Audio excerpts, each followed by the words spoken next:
Matt, welcome. It's Good been to a be while. here. Yeah. Guys, if you don't know who Matt Dubber is, Matt is a fellow YouTuber here in South Africa, does a bunch of airgun stuff, and one of the people that inspired me to make a YouTube channel back in the day. So thank you. Awesome. Didn't know that. But yeah. When I just got into shooting, I don't know if you know my backstory, but like, long story short, I hurt my knee, sort of was watching YouTube after surgery, one video leads to the next one, and then I saw this curly head guy walking around in plakkies, which are flip-flops, and Afrikaans word of the day. And I was like, watched one or two of your videos, and I was like, this guy is a South African. Yeah. And like, dude, I like binged through your channel. So yeah, it was very cool to see the way you're still making videos, and it's been awesome for me as a fellow South African to see how you've gone from strength to strength, building your channel and building businesses around your channel, and now you've been married for a while and your wife's helping you with everything. It's been super cool. Yeah, so congrats. It's amazing. How many subscribers are you on now? 540,000, 550, something like that. So that's freaking awesome. Yeah, it's amazing. Never would have dreamed of that. Yeah, we were chatting just now about, because you saw my 100,000 subscriber thing and how it's changed since you got yours back in the day. Yeah. So probably by the time, hopefully, if I ever am lucky enough to get to 1 million, because you're strongly on your way, your 1 million one will be old by the time I get mine. Yeah, yeah, we'll see. Hopefully I can get there. It's a long way off still, but... Yeah. Ach, lekker man. So you've driven down to Cape Town from PE, which is a 8-hour drive. Yeah. Okay, you drove down yesterday. So you're here basically for the day, you drive back tomorrow. We're actually very close to each other. And you were in my neck of the woods just a few days ago. So it's like, it's actually stupid that it's taken this long for us to do something together. Yeah, so because it's not like we don't see each other. We see each other, but it's at a trade show. Or it's like... in the middle of the most busy situations, like SHOT Show or something, when you don't actually have time to just sit and catch up. Yeah. So it's been nice to have coffee with you and all that. So, we've had, before hitting record, we've probably had a coffee for like an hour and a half now, just talking sort of shop and all things YouTube and the challenges we face. What's always nice for me, sitting with someone like yourself, as a YouTuber, I don't really like using that term, but very few people can relate to the struggles of being a YouTuber, you know, or the challenges we face as being a YouTuber, whether that is, you know, always needing to create, or it's the negative stuff that also comes with that. And I find sometimes, especially here in South Africa, the most hate I get is from local people. Oh yeah. Yeah. And it's weird because we like should be building each other up, right? Yeah. So yeah, it's always nice to chat to somebody that's sort of experiencing the same sort of stuff and to see how we deal with those kind of things. But I mean, it's part of the thing, and it's something I made peace with a long time ago. Yeah, I think everyone thinks that everything's so easy making YouTube videos, and it's like, I mean, it's the best job ever. It's an amazing blessing. But there's a lot that happens behind the scenes that it's a lot of hard work. You can go out, you can film a whole video, not get the shot that you need, let's say you're hunting or something, and then you can't really justify putting that into an episode, and then there's a lot of challenges behind the scene. Yeah. I had I'm sitting on some footage that will probably make a good story, where we drove 9.5 hours all the way to the Northern Cape to Khoi Khoi River Lodge, which is, by the way, also an incredible place if you want to go do some hunting content, and perhaps also something we could do together. I've been there 3 times now. But on our last trip, I took my family with, as I said to you, like the difficult part for me now as a family man and a little daughter who's 4, I want to take them with. And with Khoi Khoi, it's a beautiful place. They've got the facilities there for my wife to do Zoom stuff while we're out hunting. And my little girl got sick the morning when we left here, because we left at like 4 o'clock in the morning to do the drive. She was like nasally and everything, and she got very sick while we were there. So I was literally there for a day. We hunted for a day, and the next morning we made the call, listen, we're going to drive home now, because I don't want to be in the middle of nowhere and have my kid have like a lung infection or something and be far from like a good hospital. So we drove home. And like, so that trip cost me a pretty penny, because I had to pay for my accommodation and all of those kind of things. And my mom also went with, and I shot 2 springbok for her. And that was, I don't know if you saw the photograph on Instagram where I closed my bucky door and my Skypod's sharp leg went through the inside of my...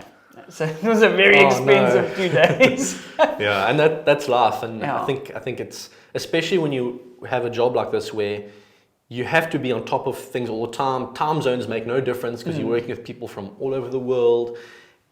You have to be very kind of disciplined with yourself, with putting family first and knowing when to like stop working at the end of the day or just start. Like that's one of the things I struggle with. But I do like having control of my own working hours, and it allows me to, okay, I can put in a really hard shift this week, but then the next week I'm going to take a few days off, and Nicole and I can just go switch off our phones and hang out somewhere. So there's definitely pros and cons to both, but I think if you can remain sort of disciplined and get your priorities straight, it's amazing. How old are you now, Matt? 28. 28. Have you, obviously this is going to sound like a stupid question, but you've never had a real job?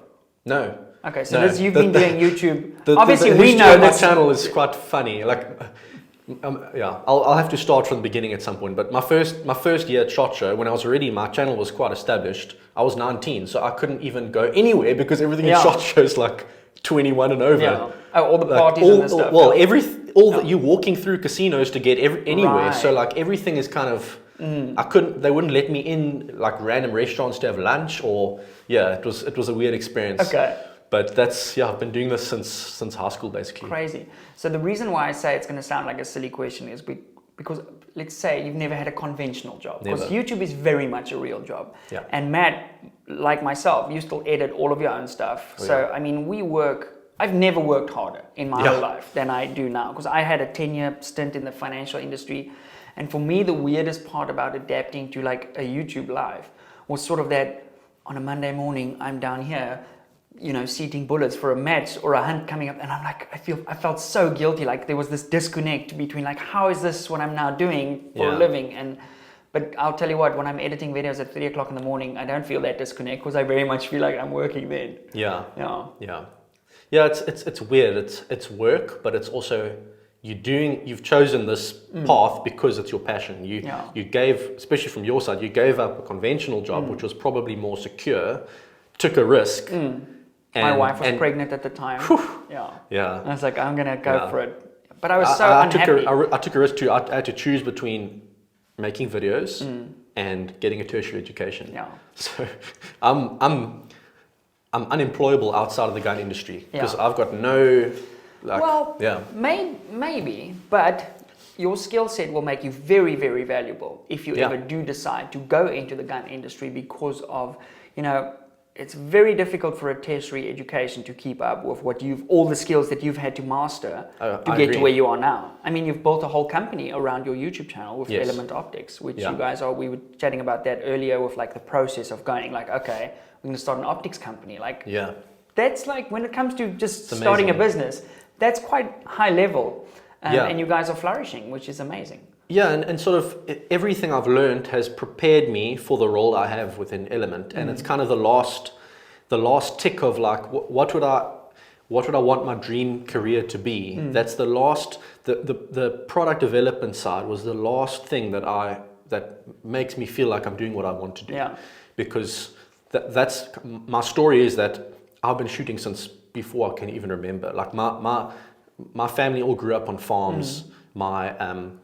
Like in the Eastern Cape where I'm from, everyone owns some sort of game farm somewhere. So all the kids' parties I went to in like grade 1, grade 2 even were, hey, we're going to go out and shoot on the farm. We're going to go shoot gassies or something. Yeah, so we'd like, the moms would like sew us camo clothes for the birthday parties, and we'd go camp in the bush. Awesome. And then they'd bring out like old 303, and we'd all lie in a row, and the parents would like walk down and teach us how to shoot and gun safety and all of that. So that I grew up shooting guns, but I always like I've got old drawings from primary school. Like I would sit in class, couldn't focus at all.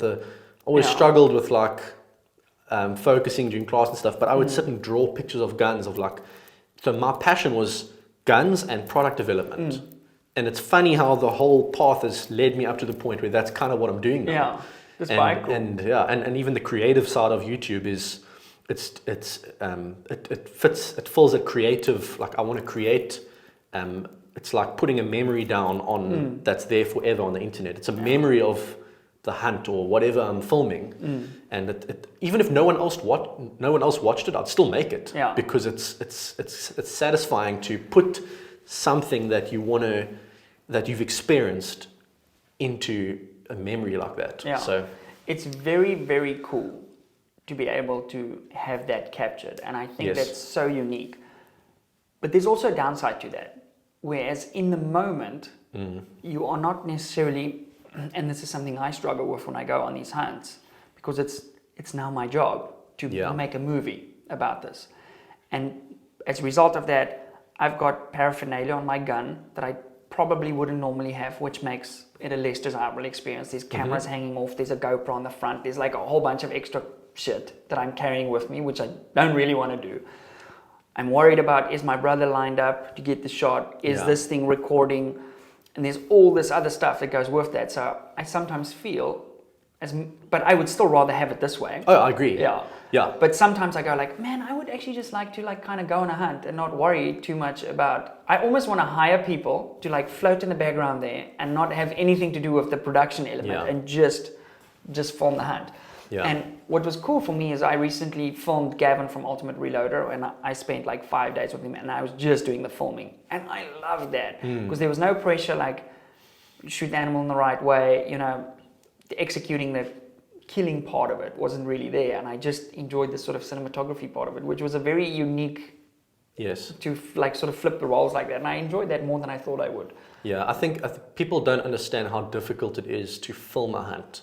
Because you have probably double the number of people trying to stalk up to an animal that you normally have, so you're easier to spot.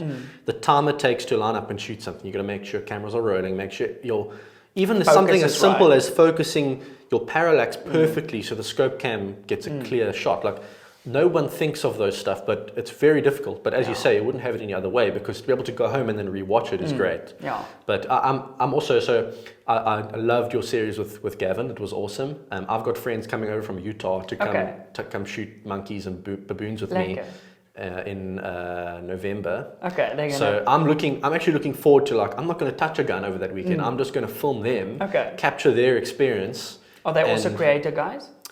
Sort of, but they just like to shoot stuff all day. So I'll be focusing on capturing their moment and just it's good. I'm looking forward to just that change of being the guy behind the camera for once. Yeah. Matt said something very interesting earlier when we were talking about sort of shooting matches and potentially moving to the States, and because it would be easier for him to run his business from there and And I said, yeah, well, you'll be able to shoot matches more regularly. And then you said, yeah, but you see matches as like shooting practice for when you're not shooting monkeys. So exactly. I try to picture the monkey's face on every piece of steel that I aim at, because that's it.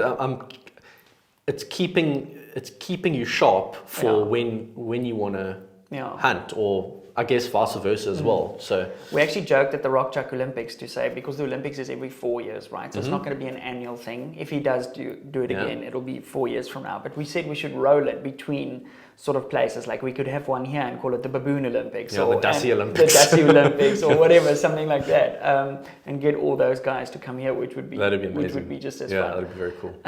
But he thoroughly enjoyed it. Yeah, always when my American friends come over, they go like, the food is so good, everything's affordable, the people are so nice, it's safe, contrary to what the media tells you.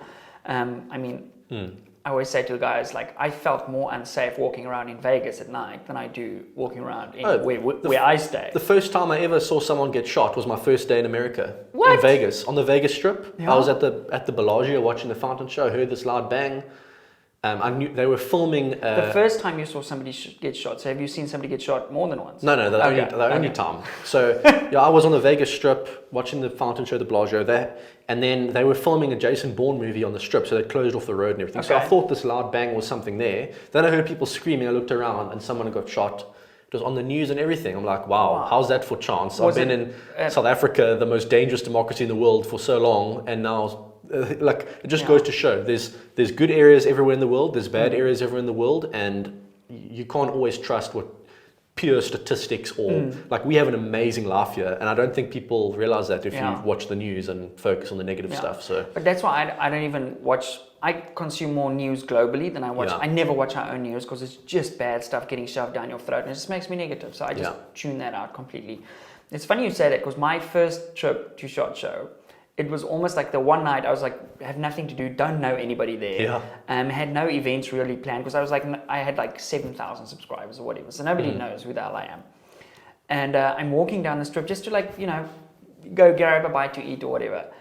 And a guy in a yellow Corvette does like a U-turn and like tries to do like a power slide, puts his Corvette into the middle maniki. What is a middle maniki in English? Yeah. Into the like middle of the two Yeah. roads, into the garden there, smashes his Corvette, airbags go off. I'm on the little bridge walking over like the strip highway effectively. There's a guy being pinned down by somebody else waiting for the police because he'd mugged somebody. It was like a scene from GTA, like car crash, there's a guy getting arrested here. It was crazy. Yeah. And then people are like trying to sell you cocaine and flipping all sort of things. Crazy. And Yeah. here's guys handing out business cards for a limousine to come pick you up to go to a strip club. It's a crazy town. Yeah, I was trying to find like the most affordable accommodation I could, and I ended up in America's Best Value Inn. Ooh. And when I got to the reception, no one spoke English. It was just Mexicans. Like, Wow. I was like, Okay. what the hell? But all my American friends were like, Matt, I'm so sorry that Vegas has to be your first experience of America. I promise we're not all like that. And it's been cool to travel the rest of the states. Like, have you ever America's been an up to amazing the place. Pacific Northwest? I haven't, but I really want to. Dude, it looks so beautiful. It's yeah. unbelievable. I I really was want just to. like looking out the window the whole time. It was freaking incredible. Yeah. So what is your go-to now when you go to SHOT Show? What is the hotel you go to now? I go to the Link because it's so whatever's close now. closest normally. So like the Venetian is normally close. I think I stayed at the Wynn last time, which is normally pretty pricey, but they often have different specials. You get the right time, but something close.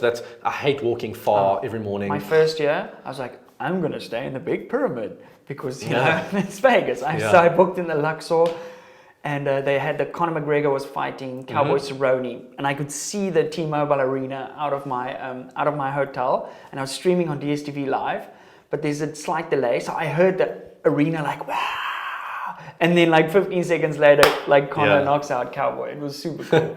Cool. But the walk in the mornings was 40 freaking minutes Yeah. to get to the Venetian, which was terrible. So now the Link, if you go down the back entrance, you like walk up the back of SHOT Show and you're right there. It's a 5-minute walk.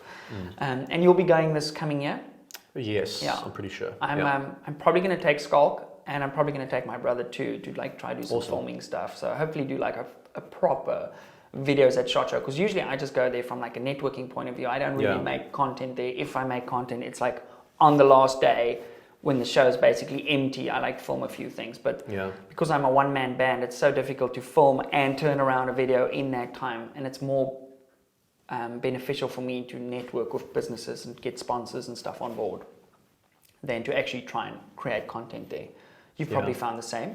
Well, I had my years of trying to cover new products and stuff at trade shows, but with Element Optics now, those days are over. I have to be present at the booth, and the small amount of free time I have, I mean, SHOT Show's so big. It's crazy. And even, especially with the new section now that's kind of across the road, to try and see everything, you're just going to get lost. You have to make a list, circle all the stands you want to go to, plan it perfectly. It's a mission. It's overwhelming. So it's very overwhelming. You actually want to keep an eye on news of who's launching what, so that you have a plan in place of what you want to see. Otherwise, you are just never, ever going to be able to get on top of it. It's very difficult to explain the size of the show, and what's mind-blowing for me is that it's only open to people in the industry, and that they can justify having such a big show just for people. And there's, I mean, I don't know how many thousands of people go through that show every day, but there's physically an app where it navigates you to get to where you want to be on the different floors, and it's like a maze with guns everywhere. Yeah, you would enjoy IWA in Germany because it's so much. The layout is so much better. It's so much more cultured in that you get a much broader range of different types of hunting and shooting kind of on display. Okay. Like the roofs are higher, there's more light. Okay. A lot of the sort of the big European brands are put all their focus on that. Yeah, like Swarovski and those kind of guys. Yeah, and I think you get SHOT Show's more sort of, there's a lot more focus on like home defense, law enforcement, stuff like Tactical that. stuff. Whereas IWA is more hunting, so you get a bit more of that. You get like all the hunting clothing companies are there. You get just a broader range of sort of the finer details on a hunting rifle. That's usually April, right? It's early March normally. Maybe I'll go this year. It's an amazing, and what I always do while I'm there is you're an hour away from Munich on a high-speed train, and if you keep going south from Munich, another hour or so, you're in the Alps. Oh, wow. So I always try and pair it with like, Biggie snowboard. well, just going to spend time in the mountains. Is there still snow then? Yes. Okay, so yes. you can snowboard. And so you're like 2 hours by train, maybe even less, and flights to Germany are half the price of flights to the US, and same time zone. So as far as getting the full shot show, when I'm done, my system's done. That takes me a week to recover from. I'm usually sick afterwards. There's this famous shot show flu that everybody gets. Oh yeah. You're shaking hands. I'm pretty sure I got COVID there.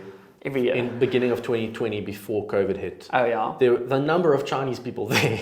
It's crazy. And the number of people who got severely sick. Yeah. I still think that I probably might have got COVID there before COVID was even like a thing. A real thing, Yeah. I was also there that year. The next year when we had to go, we had to get a COVID test on the way out, and the only place I could get a COVID test was in the Venetian, and it was something, if I remember, like $600 for a same-day test, and it was absolutely ridiculous. And I photoshopped mine, and I flew out with a Photoshop test. Yeah. I was very sick. That. Yeah. And when allegedly photoshopped mine. Yeah, when I got back to South Africa, I'm like, I definitely have COVID. Yeah. And I had COVID. And they actually, when they tested me, they're like, you're very positive. You're not just positive, you're very, very positive. Twice. Yeah. Okay, like I'm just glad that COVID thing's over, because that's stressful. So what's next for you? Have you got big hunting trips planned, or? My job has changed so much. Going to New Zealand? I'm going to New Zealand like on Monday. Okay. That's a brutal flight. It's have you been there before? Number of flights. Never been there before. So I think I should maybe give a history of how my channel and everything's changed, because that will explain where I am now.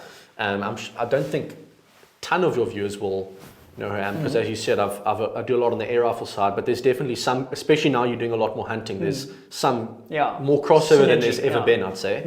But I started probably grade 10, so I was 15, 16 years old. I saw someone else's videos, kind of like, I saw someone else's videos, I'm like, wow, so I enjoyed at the time photography and video editing. So I had that passion to create something, not just create a movie or something. Had a passion of shooting, and I saw someone, I think someone in the UK shooting rabbits with an air rifle, but like precision headshots, 60, 70 meters.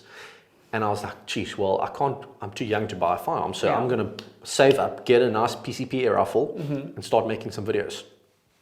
I taped a cheap camera to the back of my scope. Started filming some scope cam shots. For the first DIY scope cam. DIY, very DIY. The first 2 years of making videos, I didn't say a word on camera because I'm very introverted. I hated talking on camera. It's awkward initially. It's very awkward. It's a skill you have to learn. And especially when you're doing it in front of other people. Then it's like... So that was very slow growth for a long time. And then sort of probably around the time when I needed to like decide on a career path and what to study and everything, my channel just took off like crazy. And I had to face a choice of like, I wanted to study aeronautical engineering, but then I had to move to Pretoria, and I was like, Pretoria, I want to be on the coast. Good move. So I ended up sort of taking a risk and like, okay, I'm gonna take a year off and just decide what I want to do. But in that moment, I'm gonna start. I actually started editing spearfishing videos for a big spearfishing channel. That was like my first sort of job. That's a gnarly hobby. Yeah. Especially in our waters. Oh yeah, like poking sharks to get rid of the sharks and like, it's crazy. And then you're strapping your dead thing to your hip and swimming around in the ocean. It's gnarly. It's crazy. So I want to get into spearfishing just so that I can justify buying a camo wetsuit. Full disclosure. Yeah, exactly. Yeah. And then my channel just started taking off, and through that time just started building really good relationship with FX Air Guns, who make a lot of the air rifles that I use on my channel. But a really cool relationship where there wasn't like, I wasn't treated like an influencer, like, hey, we're going to use you to market our products. It was more like, we want to partner with you people realized I've got more engagement with end users and more feedback than they would get through their direct communication. So I had really good insight on how to improve products and stuff. So kind of the product development side, and I see you've had the same through NDT and everything, which is, there's nothing more satisfying than having having an idea and seeing someone actually listen to you and put it into production. Yeah. And literally yesterday, I was speaking, because I've got a little WhatsApp group with the guys from UT, and I was speaking to them, and I sent them a video of a SkyPod, because on my last hunt, I noticed 1 or 2 improvements we could make on that, just to make it functionally and from a comfort point of view more comfortable.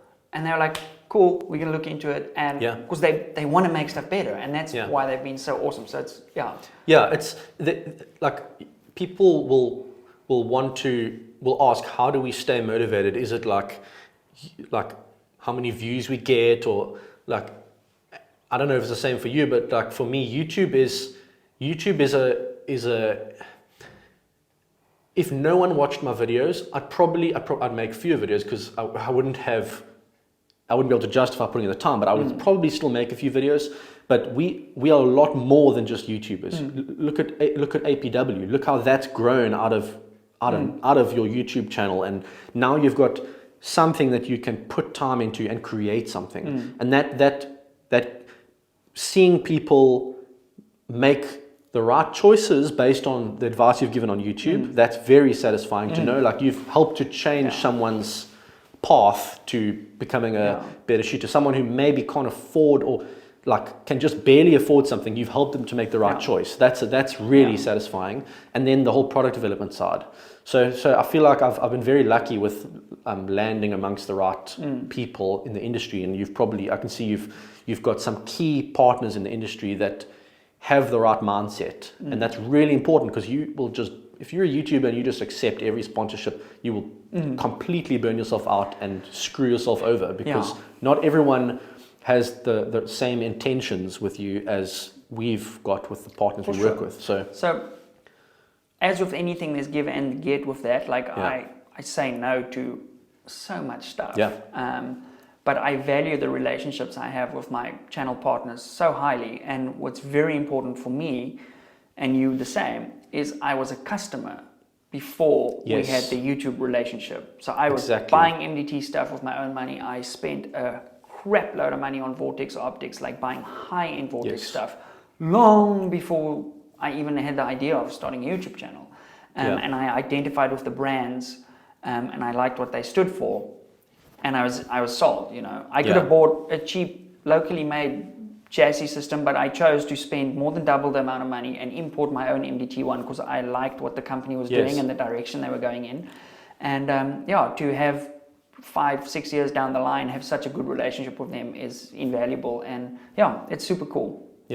And it's interesting also, because with Element Optics now, a lot of my input is product. That's kind of my focus, is product development. But what really drives me to make something good is I'm going to be showing up to big competitions and stuff and using those products. If there's a guy next to me whose scope fails, they're going to look to me, and I'm going to feel horrible about it. So like we're not just some corporate, we're not just some guy sitting in an office that makes decisions on stuff, and then if like we are in the public eye, and it's there for everyone to see. If you so that's something that's kind of unique. So like with APW, if you go to a match and someone has some big issue, that's embarrassing. I know. So that drives you to make the best possible product. It's not just about profits and everything. It's about actually providing a solution to the industry that works. With APW, like, we could have a much bigger margin, but we feel like we're sort of at the sweet spot where we're offering an incredible value for money product. Like significantly cheaper than like sort of the higher end premium stuff. And what a bunch of guys have found is they can buy like a APW muzzle brake from my store here in South Africa, which is impactproshop.net, as you know, and ship it to America and land it there after taxes and everything for cheaper than they could buy American-made muzzle brake or whatever the case may be. And it's just as good, if not better. So because we haven't gotten greedy with like our margins and stuff like that. And we also wanted to make stuff for the South African shooter that is affordable, because as you know, shooting here is about twice the cost of shooting in the US, for example. And most of your audience is probably Europe, US. Mine is about also, the majority of my audience is US. So for them, you know, the local guys are also always asking me, Pete, like, why are you giving always prices in dollars and stuff like that? It's because most of my viewers are based in the US, but shooting is very expensive here, so we just didn't want to get too greedy with like our markups and stuff like that. But it's been super cool to create businesses out of this creator economy sort of thing. Yeah, that's very cool. So then, okay, so your channel booms, and you go, okay, this is what I'm doing now, and you double down, and at which point you go like, okay, you know, I need to invest, because the gear is something people also don't understand how expensive. I spent 12,500 Rand last week on one hard drive. Yeah. Oh yeah. Well, I just spent 85,000 Rand on like a NAS drive because you have to. And then I know my camera's got a lifespan, so I'm waiting for like a new version of the camera to come out, because my camera's on its way out. That's going to be another 60,000 Rand. Like these things, it's not cheap. Yeah. So and then you go hunting and you knock your camera, or as you say, your camera falls off the roof of your bakkie and on the highway because somebody left it there. Managed to survive. Yeah. And but the stuff also, you know, it gets abused because especially, you know, when I'm filming in the studio, my gear is fine. But when I'm out and about hunting, even this little thing can come loose. Oh yeah, they can fall away. You can lose it. Gone. Good luck. Yeah. So the wear is quite high on the gear, especially when my brother films for me, because he's a little clumsy. Yeah. No, I was, you know, I will say I'm sort of self-made, but when I made the decision to, instead of studying, to go this route. My parents were understanding enough to say, cool, we believe in you. And that extra bit of confidence was obviously helpful. Yeah.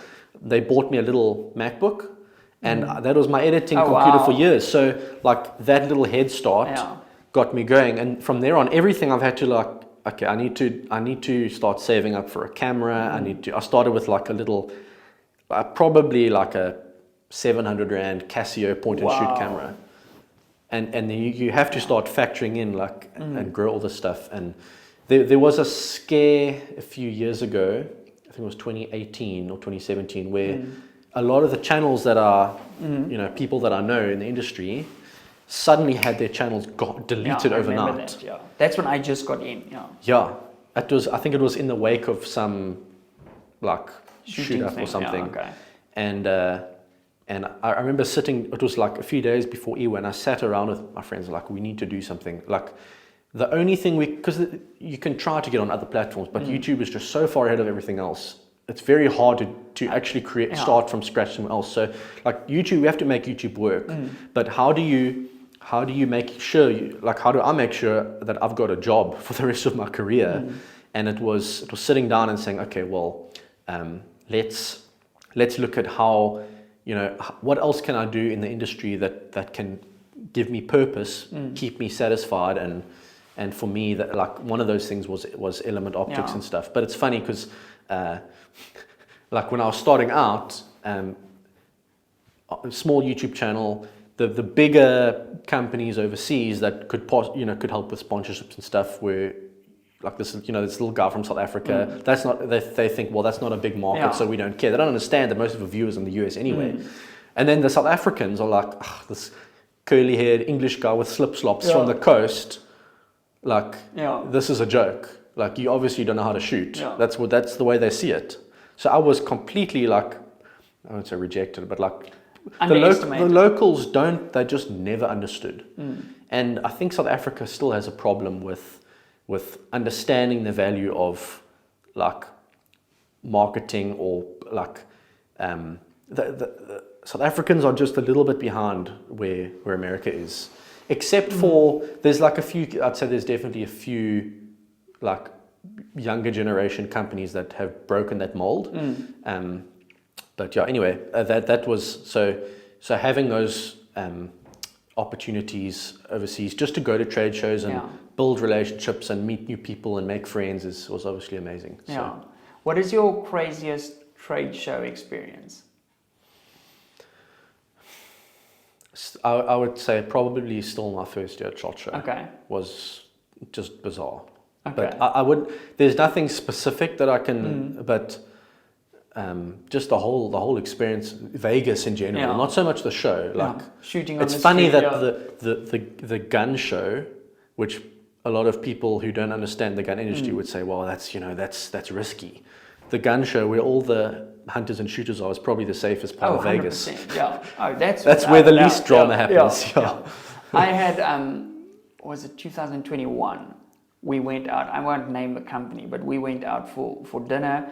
It was myself. I don't know if you know who Jake Vibbert is. He's like a very good precision rifle shooter, and a few guys from this company. And we went out to was it the Bellagio? And we went to it was Caesar's Palace, and we went to Nobu for sushi at Caesar's Palace. So we 5 guys. We have a few shots of sake. Not crazy. I have like 2 drafts of beer, and we have some sushi. That's it. Yeah. $6,000 for 5 guys sushi. That's bizarre. It's 100,000 rand, 100 grand in South Africa. I love coffee. Yeah. So I had to go through a lot of coffee, and just paying even $6 for a junk cappuccino. Yeah, like, it's rough. The cafeteria at Shosho's the worst because the food's junk. Yeah. And it's like $400 every time you eat. For us, it's ridiculous. Yeah. Yeah, but it's worth it in the greater scheme. In the greater scheme of things, yes. Yeah. Yeah. But okay. So now circle back quickly. You're flying to New Zealand on Monday, and you're gonna. You told me earlier you want to try and hunt a tahr. Yes. Okay. I'm nervous that I'm not fit enough. Okay. Because that is an intense walk up some very, very steep terrain. Even the clothing, like I've got some decent hunting clothing, but staying dry when you're camping up on a mountain in potential rain and very, very cold, like that is something that we are not used to as South Africans. We can get away with hunting in shorts and stuff. You can't do that. You Eastern Cape, There's a saying in South Africa, when it's cold, the Eastern Cape guys puts on 2 pairs of shorts. What have you got a hunting partner that you work with, like clothing wise? Because otherwise, I could tell you what I'm doing. So I don't really, but I've got some really high quality hunting clothes that someone just gave me. I've got some good cryptic clothing. I've got some good. Trying to remember the brand now. Numa clothing, which is really nice. Oh, with the silent P at the front, right? Yes. Yeah. So there's a company in Port Elizabeth, Splitting Image Taxidermy, that's like the biggest taxidermy company in the world. Yeah. Oh, really? Yeah, biggest in the world. I think my late race are done. I got an email this morning. By the way, they are in desperate need of monkeys. Oh, really? At Splitting Image. So monkey trip, we can go shoot a few for them. Good luck putting my monkeys back together. Well, I think that's why they asked me, because I can shoot them with an air rifle. My monkeys evaporate. But that's why they have a need, because guys come and shoot monkeys and they're like, hey, I want you to mount my monkey, and they're like, I don't know. We could supply them with a lot of monkeys. Yeah. Especially because they're close. Yeah, are they desperate for monkeys? And will they buy the monkeys in? Yeah. This sounds like a small business idea. I know. As long as I can cover my fuel going out, exactly. Okay, so let's work on that. Yes. Let's put a pin in that. Yes, and sure. That would be lekker. Yeah. Okay, so sorry, where were we now? Splitting Image, the hunting stuff. So what I recently did is, because of the channel and everything, I got on the Sitka Pro Staff program, which gets you 40% off, which is still at Sitka prices, very premium. But I generally buy the stuff and have it shipped to my hotel when I go to SHOT Show, and I just fly everything back. Because their stuff is flipping amazing, legend. And it wears actually, I always think like, you spend, because initially I bought full price, right? So now you're spending 8,000 Rand on a hunting jacket, but you're only wearing it like 5 times a year. And we hunt more than most people do. Yes. It's going to last you a lifetime. As long as you don't get a big beer belly. And they're built like at that quality level. I don't think people understand how comfortable and how rugged they are. It is, and in South Africa, where we've got a good climate, a lot of hunters just buy like cheap camo clothing, and we don't understand how to justify that price. But when you actually get to wear it and experience it, then you understand. It's crazy. For the amount of hunting I'm doing, I just don't want to compromise with that. Yeah. I've seen something that is actually so blatant, it's obvious, and that's sometimes a trend here in South Africa where guys rip other products off. Okay, so there's been famous examples online about. But I went into a Wild Man the other day and I was like, oh, they're selling Kuyu stuff now. And I was like, nope, this is not Kuyu. You know that Verdi pattern they have? It's like exactly that. And then 2 weeks ago I was there again, and now there's like a Sitka ripoff. It looks exactly like Sitka stuff. It's crazy. So I'm pretty sure Sitka will have a mild heart attack if they see that pattern is so close. Yeah, I don't want to name the company doing that, but I don't know if you've seen Yeah, it. I think you have to be careful, I think, with any product to do a bit of background research, because even a lot of those clothing companies, they have factories in like China or Bangladesh, and those factories have no issue just using the same material for another brand. Yeah. So this was not the same. It was just the same design. Yes. Yeah. Because I mean, you're not gonna compete with the volumes that they're doing. Yeah. I actually experimented.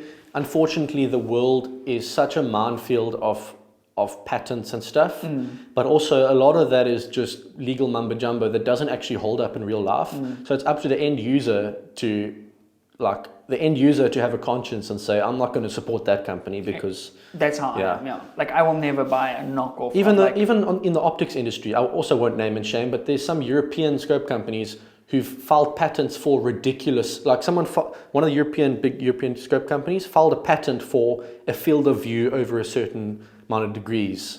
Whatever. And that's not a proprietary. That's just good engineering. Yeah. And they got the patent approved by somebody who probably has no idea what they're doing. Crazy. And now they're sending letters to every optics company saying you can't make that. Unfortunately, that is just the way that people operate, and it's ridiculous actually. But yeah, it's up to the end user to have a conscience and like, okay, well, I'm not going to support that because that's clearly ripping off this brand. But I don't know if you've seen, there's a local made ACC. It's like an ACC without it being an ACC. Like I have a really hard time with that. Anyway, that's a discussion for after the camera goes off. Anyway, okay, so your tour hunt, how many days are going to be there? We keep going on these little side things. Well, I'm actually going to New Zealand for almost a month because my parents moved there a couple of years ago, so I'm going to go spend some time with them in South Island, which is cool. And then while I'm there, I just happen to be like in Christchurch, close to where all the hunting is. So I'll probably do Is Nicole going with? Yes, Nicole's coming with. We're going to do some wallaby hunts at night. We're going to probably shoot some feral goats and pigs, more sort of long range across the valley kind of thing, which will be fun. Yeah. Are you taking your own rifle or? No, I'm not. I'm just going to borrow whoever's rifle is there. Because easier. I'm also going after that. I'm going to Japan. With Nicole, so I don't want to be traveling with guns all over the world. I found it was just easier to use something wherever logistically, and then you can't fly with certain airlines if you're flying with firearms. You can't transfer via certain airports. It's a nightmare. I'll never fly via Dubai again if I have any form of something that even looks like a gun. I'm not. Yeah. Because it's like a prostate exam basically every time. It's rough. Yeah. I mean, the flying to the US, like flying with Delta or something, is so easy because they understand, and I mean, probably half the people I love flying direct to the US with Delta because everyone on those flights is either a hunter coming to hunt in South Africa, or it's some like burki in there, like John Deere hat, who's South African, who's gone to work there on a like a farming visa, and they're coming back. Yeah. So it's a good group of people. Yeah. Are there direct flights out of PE to or do you got to go Joburg first? Normally Joburg or Cape Town. Cape Town has a direct Delta flight to Atlanta now, which is nice. There's nothing direct from PE to anywhere. So, yeah. Ach, lekker man. Ach, awesome. But okay, I'm excited we'll make a monkey mission. And maybe even do some Impala and stuff. And your schedule's obviously rough over the next month or two. I know there's an opportunity to go shoot a bunch of Impala in the bottom part of Namibia in the beginning of November. It depends when I've got my friends there from the US. Okay. So, but we need to look at our calendars and plan stuff for next year. Okay. Because I think there's a lot I'm always up for to go shoot stuff. Yeah. But as you know, we are both very busy, and it's hard to even fit anything in. So the beginning of the year is such a difficult one, as you said. Like you've got SHOT Show, you've got IWA, you've got the British shooting show potentially going to go to next year. And then we go into hunting season, and that's where I'm shooting. And then I still do the matches in between. I'm probably going to shoot way less matches next year, just because I know my viewers love watching the matches. But also, if I look at my top 10 most viewed videos on my channel, 9 of them are hunting videos. Yeah. So where should I be focused? I should focus on making more. And I also enjoy doing the hunting videos more. I love and this is something I actually wanted to chat to you about briefly before we wrap up. Like, I like, and this is something that I take my hat off to you. You are very, very good at telling a story. Okay, in your hunting films and even your travel films. That's why I enjoy watching them. Yeah. And you're very lucky that you're able to sort of weave your wife into that now too. Yeah. And she's part of the trip. It's super cool. And even if you have a kid one day and it's like a whole family thing, it's going to be very cool. And I enjoy crafting the story element to it too. And as of the last 2 years, I sort of started doing the narration afterwards. And it's a little bit easier doing it that way than trying to film everything while you're out and about, because it's just too much going on.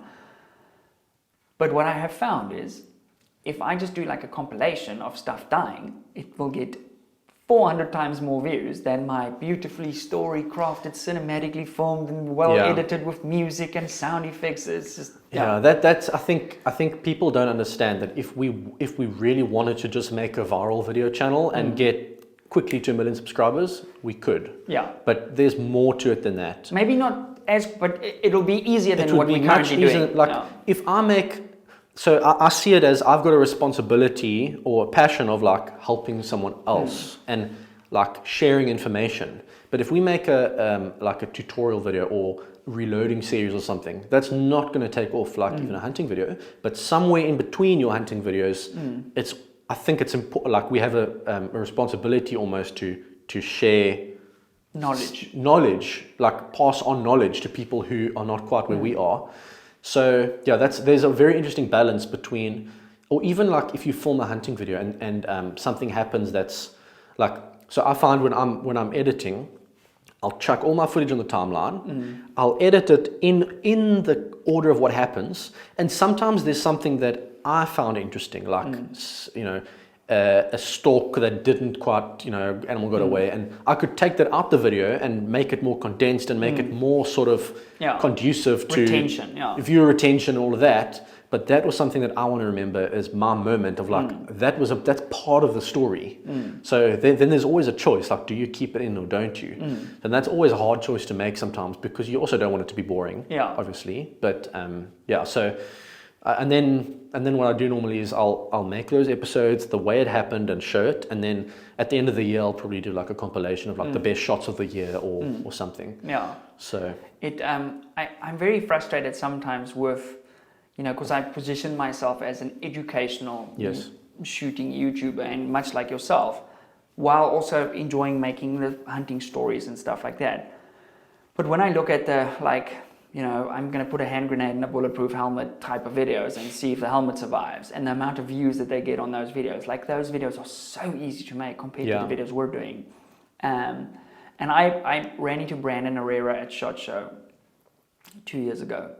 And, was it? Yeah, I think it was Brandon. Or it was Donut Operator, one of the two. And we were having like a little chat. And I explained to him like the challenge that I face. And he says, basically, what you're doing is you need skill to do what you're doing, whereas they're just talking nonsense and shooting, whether they're shooting minute of man at 100 meters. We're doing it like a skill-based thing, which was an interesting take on it. And I mean, hats off to them. They've chosen a way of doing it that's obviously working. But I enjoy the content that I make, and that's the type of content that I want to consume too. Like, I don't really watch the junk entertainment gun content on not necessarily junk, but the high entertainment stuff on YouTube. I don't watch because it doesn't do anything for me. Like, I love Matt from Demolition Ranch. I don't know when last I watched a Demolition Ranch video, because they feel like they're sort of all the same. You know, how many telephone books does a 308 go through? I've seen that video, whether it's paper plates or telephone books, it's kind of the same video. I agree. So it's a difficult one, because, I'm very happy for him that he's so successful, and I'm like, sort of like, Pete, why didn't you go down that route? But, it kind of is what it is. I guess we don't really have we'd never be able to do that stuff in South Africa anyway. Get a random gun sent to you from a company, use it, and then send it back. That's a good point. It doesn't. We don't even have that option. But even if I did, I feel like, like in this game, if you want to be in it for the long run, you have to figure out what satisfies you. And I know that there's people who have completely burned out just trying to be a different person on camera to who they are in real life. And there's only so far you can go with that. You have to be true to what you enjoy. For sure. And that's like, I've had a lot of questions. How do you, like, any advice for someone starting a YouTube channel? My first advice is, if you're doing it to get a lot of views, you're going to burn out quickly because it's going to take you years to get to the point where you're actually getting a good audience. Unless you're very, very good at putting videos together already and have that personality and everything. But even then, for an algorithm to pick up and push you the same that it's pushing established channels like ours, it's not going to work. So I always tell people, do what you love. Do it for, like, almost for yourself. Like, you have to enjoy what you're doing. And if it's good, it will grow. It'll take time, but it'll get there. But you've got to start by you have to enjoy it, and it has to be sustainable. If you have a lifestyle that, like, pulls your family apart or changes you as a person, or like that, it's not going to be sustainable. So that's been kind of especially this year when life's getting really busy, and, like, I'm married now, so my time is not my own anymore. Like, if it's not sustainable, I can't do it. So I've got to be very careful of what I choose to do and how I structure. I mean, YouTube is now just a portion of what my job is anyway. So, like, I've got to balance and juggle all these things. And sustainability is probably the key, like survival, like trying to survive all the things that pull you, like Zoom meetings at all different and crazy hours. Late at night. And I mean, it's Japan in the mornings and then America. No, I have the same. Doesn't end. I said to my wife and I were having a discussion the other day. I said to her, making, like, your first couple of YouTube videos is easy. Yeah. Continuing to make the YouTube videos when nobody's watching them, that's the difficult part. Yeah. No, it is. Most people are going like, and it's that sort of, I don't know if you've ever seen that image about the two guys digging for diamonds, and the one guy's turning around with his a pickaxe on his back. But it's sort of a side profile, and he gave up right as he's about to hit the gold.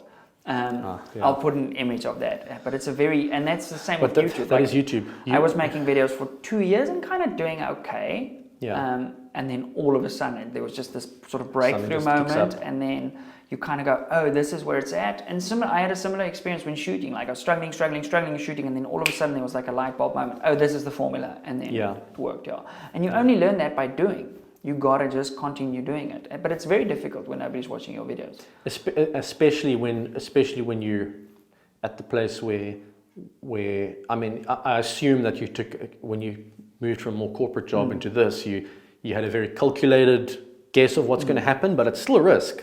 I was 1 month away from being bankrupt. Like, literally, I had one more round of debit orders to go off, and then I would have drained my access bond to zero. No, it's scary. It's very scary. But that's why I think we've both been very intelligent in the way that our income streams are more reliant on just YouTube, and that takes pressure off us to not have to, like, try and create that viral video. It's not about, like, YouTube monetization only and stuff like that. There's a lot more.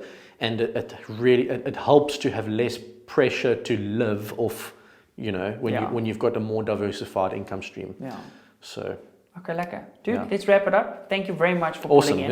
Guys, if you're not subscribed to Matt's channel, that's going to be linked somewhere here at the end and in the pinned comment down below.